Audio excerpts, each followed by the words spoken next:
നിങ്ങളുടെ favourite shows ഇനി ഒരിക്കലും മിസ്സാവില്ല. ഇപ്പോൾ C5 കാണും നിങ്ങളുടെ ഫേവറേറ്റ് ഷോസ് തികച്ചും സൗജന്യമായി. വിവാഹം കഴിച്ച് ഈ വീട്ടിൽ നിന്നും ഋതിക മേഡം പൊക്കഴിഞ്ഞ പിന്നെ ഈ വീട്ടിൽ എന്നോട് വഴക്കിടാനും കൂട്ടുകൂടാനും ഒന്നും ആരും ഇല്ലല്ലെന്ന് ഓർക്കുമ്പോഴാ ഒരു വിഷമം. അമ്മ പറഞ്ഞത് ശരിയാണല്ലോ. ഈ രാജു ശരിക്കും ഒരു ഇൻട്രസ്റ്റിംഗ് ക്യാരക്ടർ തന്നെയാണ്. അല്ലടോ, നിങ്ങൾ എന്താ ഒരു മുന്നറിയിപ്പില്ലാതെ? എന്റെ മരുമകളെ കാണാൻ. ഓ, എന്താ ഋതുമോളെ കാണാൻ തന്റെ പെർമിഷൻ മുൻകൂർ വാങ്ങിയിട്ടേ വരാൻ പാടുള്ളൂന്നുണ്ടോ?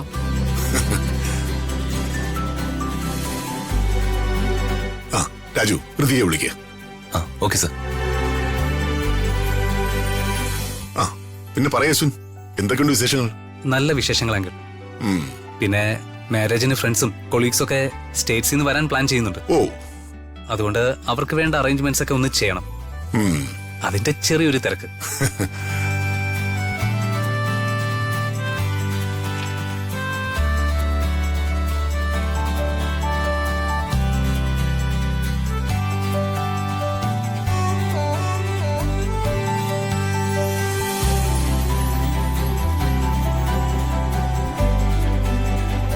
ഋതിക മേഡം,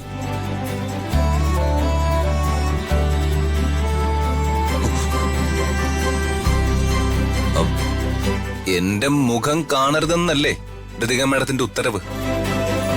ഇങ്ങനെ മറിഞ്ഞു നിൽക്കുന്നോണ്ട് കുഴപ്പമുണ്ടോ? രാജു ഒന്ന് അകത്തേക്ക് വന്നേ.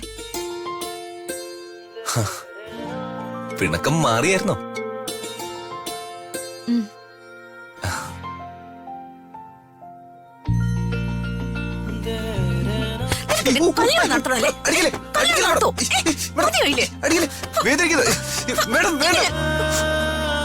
അയ്യോ സോറി, സൗണ്ട് ഇത്തിരി കൂടിപ്പോയി. ഋതിക മേഡത്തിനെ കാണാൻ താഴെ 2 ആളുകൾ വന്നിട്ടുണ്ട്. അത് പറയാനാ ഞാൻ ഇങ്ങോട്ട് വന്ന. ആര്?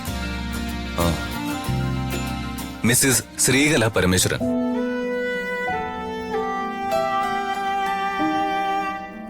പിന്നെ മാഡത്തിന്റെ would be mister Ashwin.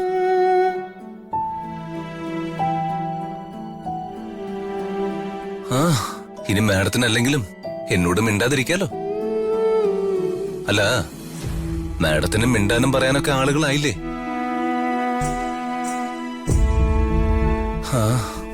Raju out. അല്ല, എന്നോട് എങ്ങനെ മാഡം മിണ്ടാനാ? എനിക്കും ദീപക്കിനും തമ്മില് വലിയ വ്യത്യാസമൊന്നും ഇല്ലല്ലോ.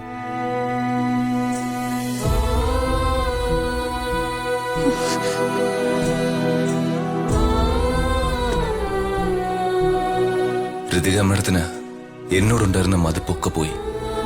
മാഡം ഇപ്പോ എന്നൊരു അന്യനായിട്ടാ കാണുന്ന. വിവാഹം കഴിച്ച് ഈ വീട്ടിൽ നിന്നും ഋതിക മേഡം പൊക്കഴിഞ്ഞ പിന്നെ ഈ വീട്ടിൽ എന്നോട് വഴക്കിടാനും കൂട്ടുകൂടാനും ഒന്നും ആരും ഇല്ലല്ലെന്ന് ഓർക്കുമ്പോഴാ ഒരു വിഷമം. പക്ഷേ മാഡത്തിന്റെ കല്യാണമാണെന്ന് ആലോചിക്കുമ്പോ ഒരുപാട് സന്തോഷമുണ്ട്. മാഡം,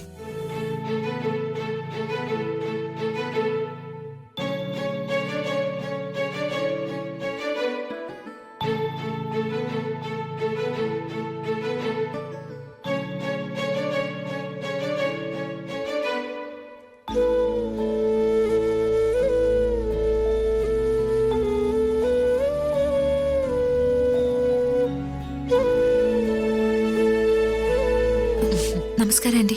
എന്തിനാ മോളെ ഈ ഫോർമാലിറ്റീസ് ഒക്കെ? മോള് വാ, ഇരിക്ക്. ഋതിക, ഹായ്. ഹായ്. ഇന്ന് ഞങ്ങളിവിടെ വന്നതിനൊരു പ്രത്യേകതയുണ്ട്.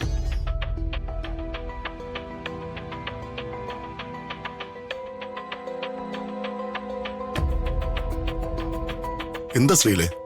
നമ്മള് പ്രതീക്ഷിക്കാത്ത ചില കാര്യങ്ങൾ സംഭവിച്ച് എൻഗേജ്മെന്റ് നമ്മൾ ഉദ്ദേശിച്ച പോലെ നടന്നില്ലെങ്കിലും ഋതുമോൾ എന്റെ മരുമകളാകാൻ പോകുന്നതില് യാതൊരു മാറ്റവും ഇല്ല.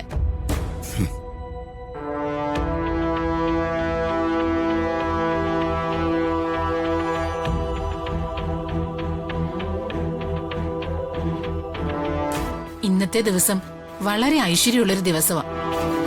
ജോൽസിനോട് അഭിപ്രായം ചോദിച്ചിട്ടാ ഞാൻ വന്നത്. ഓഹോ,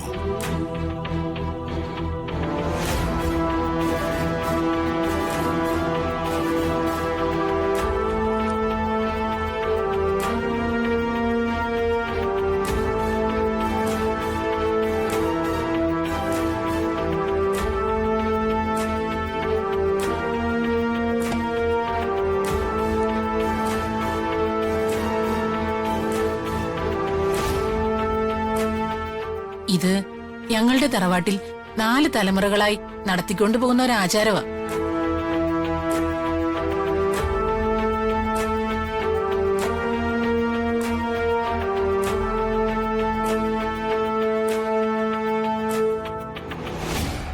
നാല് തലമുറകളായി കുടുംബത്തിലേക്ക് കയറി വരുന്ന കുടുംബത്തിന്റെ അവകാശിയുടെ പത്നിയെ അണിയിച്ചു പോരുന്ന സ്വർണ്ണ കങ്കണമായത്.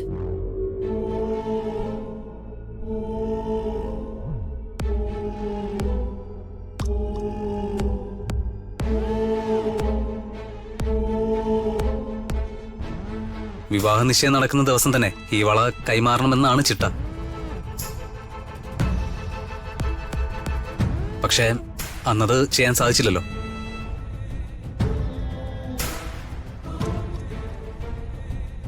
ഈ വള ഋതികയുടെ കയ്യിലണിയിക്കാനാണ് ഞങ്ങളിപ്പോ വന്നത്.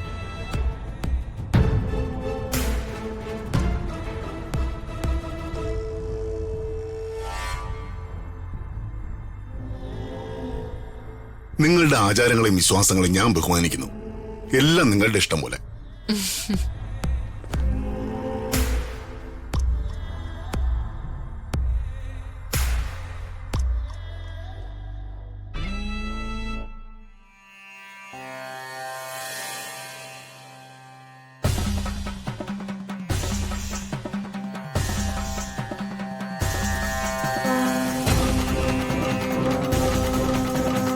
പരമേശ്വരൻ ചേട്ടന്റെ അമ്മ എന്റെ കയ്യിൽ അണിയിച്ച വള മോക്ക് തരികയാ ഞാൻ.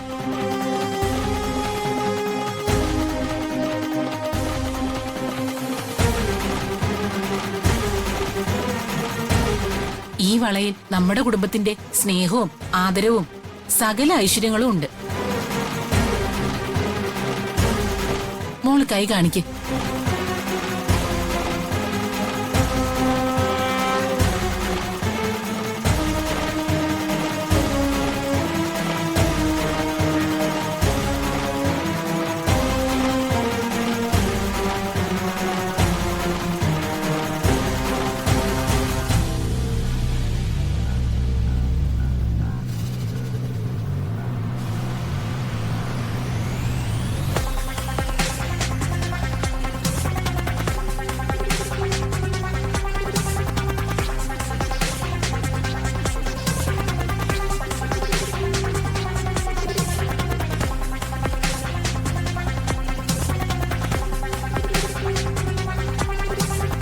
അപ്പോ വിവാഹ നിശ്ചയം കഴിഞ്ഞുന്നാ കേട്ടോ മോളെ.